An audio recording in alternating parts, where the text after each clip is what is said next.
सगळ्या मंत्र्यांचे फोटोसोबत त्यांच्या विरोधकांकडून राजीनामे मागितले जात आहेत. मग मी पुन्हा प्रश्न विचारतो तुम्हाला की ते तर ठीक आहे, कोणी कुठे भेटलं, कोणासोबत फोटो आहे, काय आहे, या तर गोष्टी असतात, कोणी कोणासोबत फोटो असू शकतो.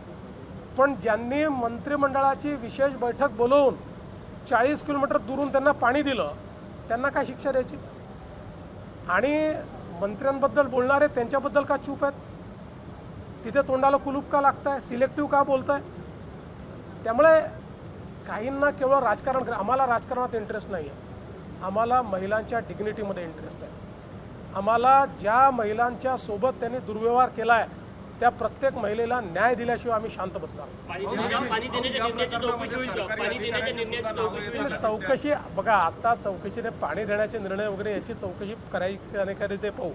पहिल्यांदा चौकशी महिलांच्या संदर्भात. यामध्येच सरकारी अधिकाऱ्यांचे सुद्धा नाव येताना दिसते. खरातच्या पत्नीसोबत अभिजित भांडे नावाचे जो अधिकारी आहे याने आर्थिक व्यवहार झाल्याचं नाही, जिथे असे आर्थिक व्यवहार असतील तिथे चौकशी केली जाईल. एक प्रश्न, पश्चिम बंगाल की जो मुख्यमंत्री है ममता बनर्जी, उन्होंने ऐसा कहा है कि देश के सबसे बड़े घुसपैठी प्रधानमंत्री खुद नरेंद्र मोदी. देखिए, ममता दीदी के थोड़ा दिमाग पर एक प्रकार से जो सारी परिस्थिति है उसका प्रेशर तैयार हुआ है. उनको दिख रहा है कि वो चुनाव हार रही है, तो उस प्रेशर में कई बार आदमी जो विवेक है उसको खो देता है. और विवेक खोने के बाद अगर कोई ऐसी बात करता है तो उसको बहुत ज़्यादा तवज्जो नहीं देनी चाहिए, क्योंकि लोग जानते हैं घुसपैठिये कौन है और देश को बचाने वाले कौन है. एक प्रश्न असा आहे, संघ मुख्यालयात मोर्चा काढला जातो उद्या. संघ मुख्यालयावर काँग्रेस आणि वंचित बहुजन आघाडीच्या वतीनं मोर्चा काढण्याचं आवाहन करण्यात आलं आहे आणि प्रकाश आंबेडकर, हर्षवर्धन सपकाळ हे तिथे येणार आहे. संघ मुख्यालयावर मोर्चा काढण्याचे आग्रही आहेत ते. सरकार कसं बघताय? बघा, या संदर्भात पोलीस योग्य निर्णय घेतील, कायदा आणि सुव्यवस्था राहिले पाहिजे हा प्रयत्न करतील. कोणालाही लोकशाहीमध्ये कोणाच्याही विरुद्ध मोर्चा काढायचा अधिकार आहे, पण आपण कशाकरता काढतो हेच त्यांना माहिती नाही आहे.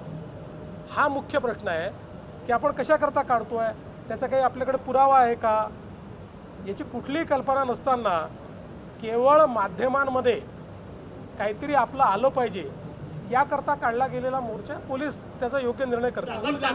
राजीनामा घेतला, प्राथमिकदृष्ट्या काही पुरावे आले की? असं नाही आहे. शेवटी महिला आयोगाच्या त्या अध्यक्ष आहेत आणि महिलांसोबत दुर्व्यवहार करणाऱ्या व्यक्तीशी त्यांचा जवळचा संबंध किंवा त्यांना गुरुस्थानी मानलेला आहे.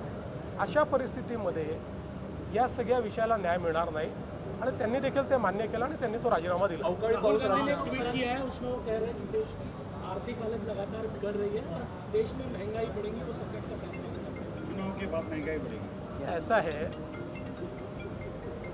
आज दुनिया में इतने बड़े पैमाने पर वॉर चल रहा है, युद्ध हो रहा है.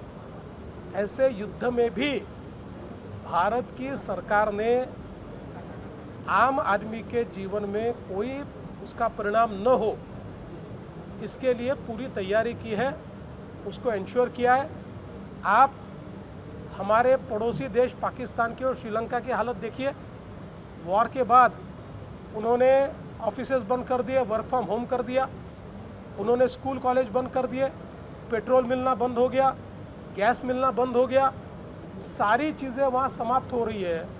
और ऐसे में भारत ने अपने जनजीवन पर कोई इसका परिणाम नहीं होने दिया है. इसलिए मुझे ऐसा लगता है राहुल गांधी ये केवल अपने देश को कैसे बदनाम कर पाए, देश में अराजकता कैसी फैला पाए, इसका ही प्रयास करते रहते हैं, लेकिन ऐसे प्रयासों के कारण ही जनता उनसे दूर गई.